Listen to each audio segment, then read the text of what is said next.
웃는 얼굴 뒤에 칼을 숨긴 사람을 당신은 만나본 적 있나요? 저는 그 아이가 우리 집의 복인 줄 알았습니다. 동네방네 칭찬받던 착한 며느리, 그런데 어느 날 우연히 들은 한 통의 통화 내용이 제 모든 믿음을 무너뜨렸습니다. 오늘 이야기 끝까지 보시면 절대 눈을 뗄 수 없을 겁니다. 구독과 좋아요, 그리고 알림 설정까지 해주시면 이런 이야기 놓치지 않으실 거예요. 그럼 시작합니다. 세상에 어쩜 저렇게 착하고 싹싹한 며느리를 얻으셨어요. 아파트 단지에서 나를 보면 이웃들이 입을 모아 말했다. 그럴 때마다 나는 개면쩍게 웃으며 우리 아들 복이지요 하고 넘겼지만 속으론 뿌듯했다. 진짜였다. 우리 며느리 민지는 참 예뻤다. 외모야 둘째치고 행동 하나하나가 딱 남들이 말하는 착한 며느리였다. 결혼식 날부터 시아버지 제사까지 단 한 번도 인상을 쓰지 않았고 나보다 먼저 일어나 부엌일을 도맡았다. 어머니, 이건 제가 할게요. 애교 섞인 목소리에 내가 더 미안해질 정도였다. 친정엄마가 멀리 계셔 몸조리를 제대로 못한다는 소리에 나는 며느리를 데리고 우리 집에서 산후조리를 해줬다. 그런데 그때부터였다. 뭔가 너무 완벽했다. 모유 수유도 잘하고 아이도 얌전히 키웠고 음식 솜씨도 훌륭했다. 그런데 왜일까? 가끔 민지가 웃고 있는 얼굴이 마치 마스크를 쓴 것처럼 느껴졌다. 내가 이상한 건가? 아니면 본능이 알려주는 경고일까? 그날은 비가 왔다. 마당 화분을 들여놓으려고 베란다 창문을 열었는데 안방 쪽에서 속삭이는 소리가 들렸다. 진짜 지긋지긋해. 시어머니는 또 왜 저래? 순간 심장이 쿵 하고 내려앉았다. 아니겠지. 민지 목소리가 아닐 거야. 근데 그래도 꼭 참고 있잖아. 내가 왜? 이 집, 이 재산, 애 하나만 잘 키워서 내가 가져야 하니까. 그건 분명히 우리 며느리 목소리였다. 어디선가 전화기 진동음이 작게 울리고 민지는 곧장 다른 말로 넘어갔다. 아, 자기야. 미안해. 방금 전엔 잠깐 짜증났어. 엉엉 나만 믿어. 내가 다 계획대로 하고 있으니까. 나는 입을 틀어막고 뒤로 물러섰다. 몸이 떨려서 화분 하나도 못 들고 안방 문 앞에 주저앉아 버렸다. 다음 날 아침 민지는 아무 일도 없었다는 듯 상냥한 표정으로 내 앞에 섰다. 어머니, 어제 제가 된장국을 좀 짜게 했죠. 오늘은 덜 짤 거예요. 내가 웃지 않자 민지는 살짝 고개를 갸웃하며 웃었다.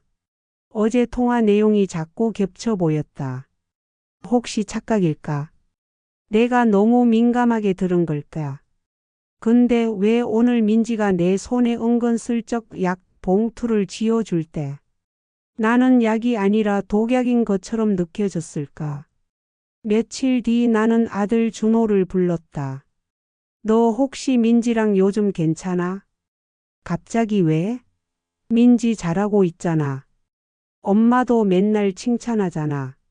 나는 차마 통화 내용을 말했다가 괜히 오해만 살까봐 입을 다물었다. 하지만 마음 한켠에 불이 붙었다. 저 아이 정말 우리 아들을 사랑해서 결혼한 걸까? 아니면 단지 우리 집을 노리고 들어온 걸까? 그날 밤 나는 민지의 행동 하나하나를 관찰하기 시작했다. 그리고 서서히 드러나는 작은 단서들에 나는 확신을 품게 된다. 우리 며느리, 그 애는 두 얼굴을 가진 여자다. 내가 처음으로 민지의 핸드백을 뒤졌을 때 나는 나 자신이 얼마나 비열해졌는지를 알았다. 하지만 그보다 더 큰 두려움은 내가 모르는 진실이 이 집안 어딘가 숨어 있다는 것이었다. 민지는 늘 정리정돈이 철저했다. 화장대 위에 향수병도 줄이 맞춰 있고 서랍 속 양말까지 색깔별로 나열되어 있었다. 하지만 그런 깔끔한 며느리도 습관적 방심 앞에선 허술해졌다. 화장대 서랍 맨 뒤 봉투 하나가 삐죽 튀어나와 있었다. 봉투 안에는 영수증 몇 장과 함께 낯선 이름의 병원 진료 확인서가 있었다. 여성상담센터 불안장애 심리치료. 그리고 담당 의사의 말. 환자는 외부 상황에 따라 감정 통제가 어려움을 겪고 있으며 현재는 위장된 자기 이미지에 과도한 에너지를 사용 중임. 나는 손이 떨려 그 문서를 다시 봉투에 넣었다. 그제야 확신이 들었다. 이 아이는 겉으로 웃고 있지만 안에서는 무언가를 숨기고 있었다. 민지는 착한 척을 할수록 나는 더 냉정해졌다. 아기를 재우고 나서야 민지가 쓰는 노트북을 살펴봤다. 다행히 비밀번호는 아들 생일. 그 안에는 2개의 이메일 계정이 저장돼 있었고 그 계정으로 들어간 순간 나는 숨이 막혔다. 엄마 오늘도 연기했어. 이 시댁 사람들 진짜 역겨워. 계획대로 가고 있어. 아기만 3살 될 때까지만 참으면 돼. 남편은 바보라 내가 시킨 대로 다 믿고 어머니는 그냥 늙은 여우. 며느리는 우리에게 웃으며 다가오고 뒤에서는 가짜 미소로 다 벗겨내려 하고 있었다. 나는 갈등했다. 지금 당장 아들에게 말할까? 아니면 더 지켜볼까? 혹시 내가 잘못 본 거라면? 하지만 그날 저녁 민지의 진짜 얼굴을 또 한 번 마주하게 된다. 아들이 퇴근하고 없는 시간 민지는 전화를 받으며 아이를 팔에 안고 웃고 있었다. 응, 나 오늘 너무 잘했어. 어머니가 내가 끓인 미역국 맛있다며 2그릇이나 드셨다니까. 잠시 정적이 흐르더니 민지가 목소리를 낮췄다. 그러니까 이 집에서 나가게 하자고. 당신이랑 나랑 이 집 명의만 바꾸면 끝이라고. 나는 그 말을 듣고도 아무 말 못했다. 내가 낳은 아들이 사랑한 여자, 우리 손주의 엄마가 그런 사람이라는 게 믿기지 않았기 때문이다. 하지만 더는 물러설 수 없었다. 나는 내 아들과 내 손주와 우리 집을 지켜야 했다. 그 순간부터 나는 시어머니가 아니라 감시자가 되기로 결심했다. 다음 날 아침 민지가 외출한 틈에 나는 우리 집 CCTV 설치업자를 불렀다. 아무도 모르게 부엌과 거실, 안방 문 앞에 작은 카메라를 달았다. 모든 건 며느리의 진짜 얼굴을 기록하기 위해서였다. 며칠 후 그 카메라에 담긴 영상 하나가 내 모든 의심을 현실로 만들어줬다. 민지는 전화를 받으며 이렇게 말했다. 아버지 명의였던 그 아파트 곧 준호한테 넘어온다고 했어. 그럼 남편 이름으로 되니까 이혼해도 반은 내 거야. 어머니도 곧 치매 올 나이잖아. 그때 되면 내가 보호자지. 재산은 결국 내 거야. 그 순간 나는 가슴이 터질 것처럼 뛰었다. 치밀하고 잔혹한 계획. 사랑이라는 이름으로 가려진 욕망. 나는 이제 더 이상 망설이지 않을 것이다. 전쟁은 이미 시작되었다. 민지는 몰랐다. 내가 그날부터 얼마나 정확하게 며느리의 패를 꿰뚫기 시작했는지를. 나는 여전히 며느리 앞에서 허리 굽히고 며느리가 끓인 국을 칭찬했고 가끔은 일부러 틀린 말을 하면 내가 요즘 자꾸 깜빡깜빡하네라는 말도 흘렸다. 그럴수록 민지는 안심한 얼굴로 나를 내려다봤다. 늙은 여우라고? 그래, 늙은 여우는 진짜 발톱을 절대 먼저 꺼내지 않는다. 첫 번째로 나는 법무사 사무실을 찾았다. 아들 준호 명의로 넘어가기로 한 아파트의 등기 이전 절차를 미루고 명예 변경 시 지정 상속인을 남편 이름으로 묶는 절차를 밟았다. 혹시라도 제가 갑자기 아프거나 정신이 흐릿해지면 이 재산은 제 남편만이 처리할 수 있게 해주세요. 법무사는 묻지도 따지지도 않고 고개를 끄덕였다. 나 같은 나이 든 여자들이 겪는 흔한 가정 내 불안감쯤으로 보였겠지. 그리고 두 번째로 나는 동네에서 제일 깐깐하기로 유명한 가사 도우미 아주머니를 고용했다.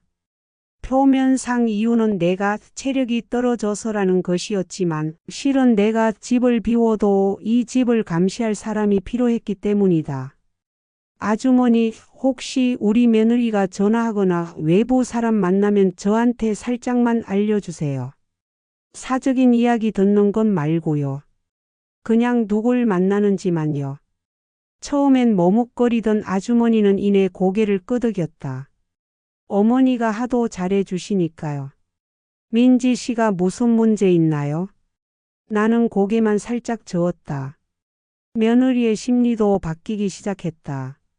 며느리는 내가 순순히 아파트 명의를 넘기지 않는다는 걸 눈치챈 듯했다. 어머니 요즘 뭐 고민 있으세요? 내가? 왜? 그냥요. 뭔가 표정이 좀 예전 같지 않아서요. 그 말 속엔 두 가지가 섞여 있었다. 관심을 가장한 탐색. 그리고 지금 뭔가 계획이 어긋나고 있다는 며느리의 조급함. 그날 밤 나는 CCTV 영상으로 민지의 또 다른 얼굴을 확인했다. 전화기 너머로 들려오는 목소리는 날카로웠다. 계획이 안 통해. 저 늙은이는 은근히 버티고 있어. 아기 때문에라도 지금은 못 나가. 근데 그 여자가 계속 방해하면 다른 방법 써야지. 다른 방법? 그게 무슨 뜻인지 몰라도 나는 직감했다. 이제 민지에게도 여유는 없다는 걸. 며칠 후 민지는 내게 조심스레 말을 꺼냈다. 어머니, 혹시 제가 이 집에서 살림 좀 따로 하고 싶다고 하면 너무 섭섭하실까요? 따로 살림? 아니, 그냥 아이도 점점 커가고 공간도 좁고 저도 솔직히 어머니가 불편한 적 있어요. 나는 잠시 침묵했다가 조용히 고개를 끄덕였다. 그래. 그럴 수 있지. 나도 이제 내가 독립할 때가 됐다고 생각해. 정말요? 그럼 준호한테 얘기해 볼게요. 며느리의 눈빛이 순간 번쩍였고 그 안엔 분명히 승리감이 있었다. 그러나 그건 착각이었다. 이미 나는 모든 시나리오를 준비해 두었으니까. 나는 아들에게 단도직입적으로 말했다. 준호야, 엄마 말 잘 들어. 너희가 독립하겠다면 난 반대 안 한다. 다만 아파트 명의는 내가 살아있는 한 옮기지 않을 거야. 아들은 당황했지만 내가 그날 민지의 통화 내용 일부를 들었다고 하자. 처음으로 아들의 얼굴에 갈등이 떠올랐다. 엄마, 설마 민지를 의심하시는 거예요? 아니, 널 지키고 싶을 뿐이야. 근데 민지 그런 애 아니에요. 그 말 민지한테도 해줘. 내가 그렇게 믿고 있다는 걸. 그날 밤 나는 민지의 방에서 한 문서를 발견했다. 이혼 협의 준비 서류. 그 안에는 자녀 양육권, 재산 분할, 증여 재산 분할 요청까지. 모든 내용이 정리되어 있었다. 이제 나는 확신했다. 민지는 내 아들을 사랑한 적 없다. 며느리는 오직 이 집과 이 재산만을 원했다. 하지만 며느리는 모른다. 나는 이미 며느리가 쳐놓은 거미줄 바깥으로 빠져나와 새로운 덫을 준비하고 있다는 것을. 거짓말을 하려면 아주 작고 약한 구멍부터 시작해야 한다. 나는 민지가 날 의심하지 않도록 아주 천천히 아주 천하게 무너지는 척을 했다. 요즘 왜 이렇게 자꾸 물건을 놓고 다니지? 어디다 뒀더라 민지야?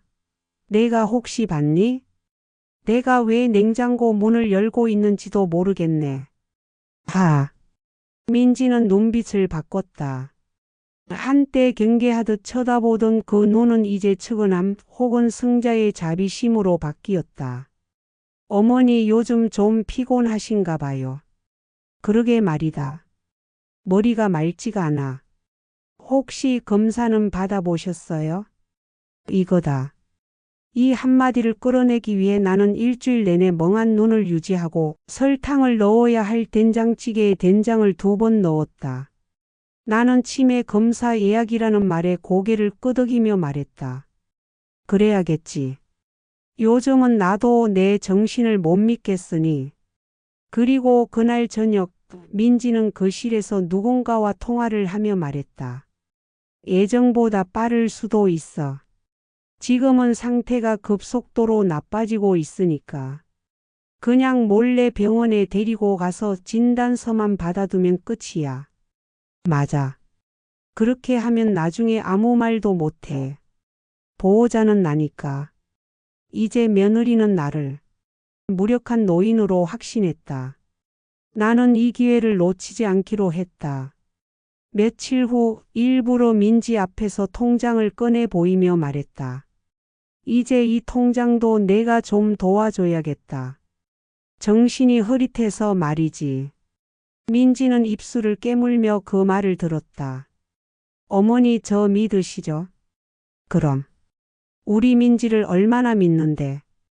그날 밤 나는 CCTV를 통해 민지가 몰래 내 방을 뒤지는 장면을 보았다. 서랍 속 비상금 봉투, 통장 파일, 심지어 약 봉지까지. 며느리는 조심스럽지만 너무 능숙했다. 마치 한두 번 해본 솜씨가 아닌 것처럼. 그리고 드디어 내가 설치해둔 가짜 통장 파일이 사라졌다. 그 통장엔 일부러 큰 액수의 예금과 함께 사망 시 수치인 아들 김준호라고 명시해둔 위조 서류가 포함되어 있었다. 그날 밤 민지는 또 전화를 걸었다.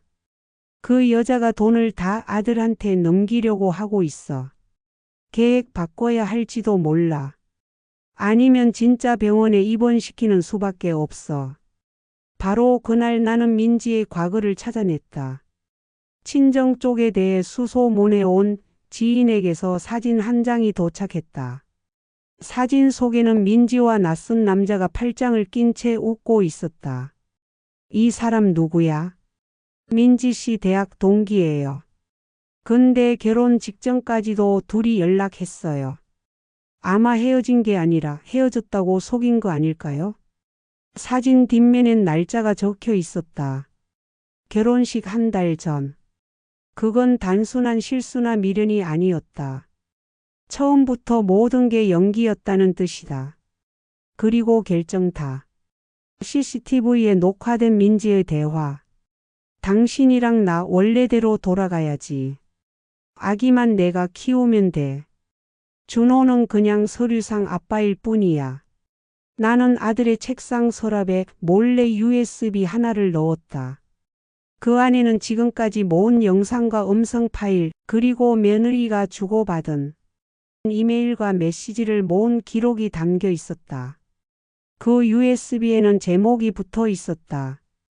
우리 며느리, 당신이 정말 사랑했던 사람입니다. 다음 날 아침 민지가 말했다. 어머니 병원 예약 잡아드렸어요. 검사 한번 받아보시고 저랑 같이 결과 들으러 가요. 나는 고개를 끄덕이며 물었다. 그래, 근데 오늘은 너랑 단둘이 얘기 좀 하자꾸나. 무슨 일인데요? 우리 둘만 아는 비밀이 하나 생겼거든. 며느리는 웃었지만 그 웃음 뒤엔 초조함이 섞여 있었다. 나는 이미 알고 있었다. 며느리가 이제 끝을 향해 달려가고 있다는 걸. 문제는 누가 먼저 손을 놓느냐는 거다. 그날 아침 나는 식탁에 둘만 앉았다. 나와 며느리 민지. 마주 앉았지만 우리는 완전히 다른 싸움을 준비하고 있었다. 어머니 오늘 병원 가실 준비하셨어요? 민지는 여전히 상냥한 미소로 말했다. 하지만 나는 알았다. 그 미소는 오늘을 끝으로 사라질 것이고 며느리는 이제 진짜 얼굴을 마주하게 될 거라는 걸. 민지야. 내 어머니. 혹시 우리가 서로 속이고 있었다는 생각 안 해봤니? 며느리는 잠깐 눈빛이 흔들리다 이내 웃었다. 그게 무슨 말씀이세요? 넌 나를 치매 걸린 늙은이로 만들려고 했지. 나는 널 순진한 며느리로 믿는 척했어. 며느리는 굳어졌다. 하지만 이내 다시 웃으며 말했다. 어머니 혹시 요즘 드시는 약이 바뀌셨나요? 변명은 그만두자. 이제 내 진짜 얼굴 모두한테 보여줄 시간이야. 나는 손에 쥔 리모컨을 눌렀다. 거실 TV에 영상이 재생되기 시작했다. 화면 속엔 민지가 전화하는 모습, 나를 조롱하는 말, 그리고 친정 쪽 남성과의 통화 장면이 연달아 흘러나왔다. 이거 뭐예요? 이건 몰래 찍은 거잖아요. 사생활 침해예요. 민지가 소리를 질렀다. 그러자 바로 그 순간 현관문이 열렸다. 아들 준호가 들어왔다. 손엔 USB가 들려 있었다. 민지 이거 다 뭐야? 자기야 저기 저 여자가 아니 어머니가.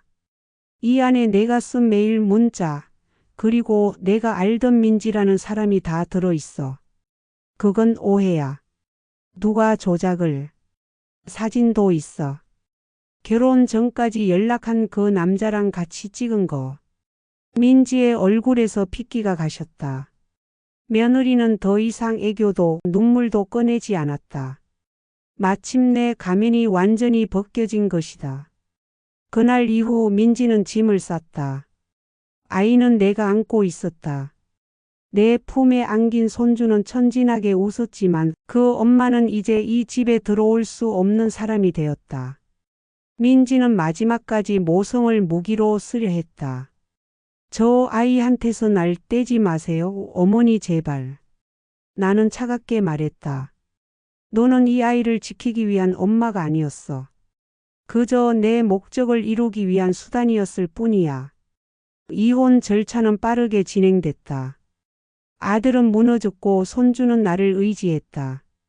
나는 법적으로 후견인을 신청했고 민지는 조건부 면접 교섭권만 갖게 되었다. 며느리가 그렇게 노리던 아파트와 재산은 모두 아들에게 귀속되었다. 아들 준호는 말없이 모든 절차를 받아들였다. 말보다 상처가 컸기 때문이다. 몇 달 뒤 민지가 조용히 우리 집 근처에 왔다는 소문을 들었다. 놀이터 앞에서 손주를 지켜봤다는 이야기.